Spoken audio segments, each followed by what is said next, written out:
Pool එක balancing ටැංකියක් දැකලා තියෙනවා. ඒ නම් එන දමියක්. බැලන්සින් ටැංකිය කියන්නේ යාළුවනේ පිටාර කරන ජලය එක්කර තබන ස්ථානය. අනිවාර්යෙන් මේ වැදගත්කම කියනවා.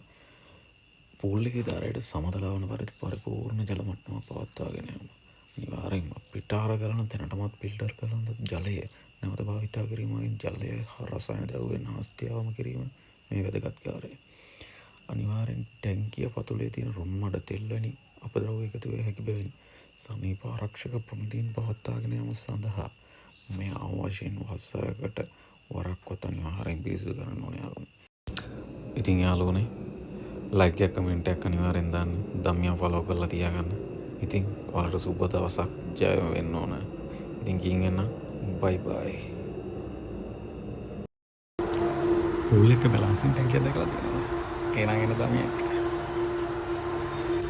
බැලන්සින් ටැංකිය කියන්නේ යාළුවනේ පිටාර කරන ජලය එක්කර තබන ස්ථානය. අනිවාර්යෙන් මේ වැදගත්කම කියනවා.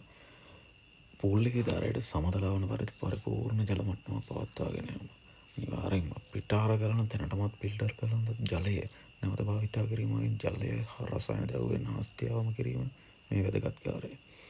අනිවාර්යෙන් ටැංකිය පතුලේ තියෙන රුම් මඩ තෙල් වැනි අපද්‍රව්‍ය එකතු වේ හැකි බැවින් සමීප ආරක්ෂක ප්‍රමිතීන් පවත්වාගෙන යාම සඳහා මේ අවශ්‍යයෙන් වසරකට වරක්වත් අනිවාර්යෙන් පිරිසිදු කරන්න ඕනේ යාළුවනේ.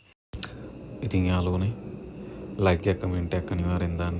දම්මියා ෆලෝ කරලා තියාගන්න. ඉතින් ඔයාලට සුබ දවසක් ජය වෙන්න ඕන. ඉතින් කියින් එන්න බයි බයි.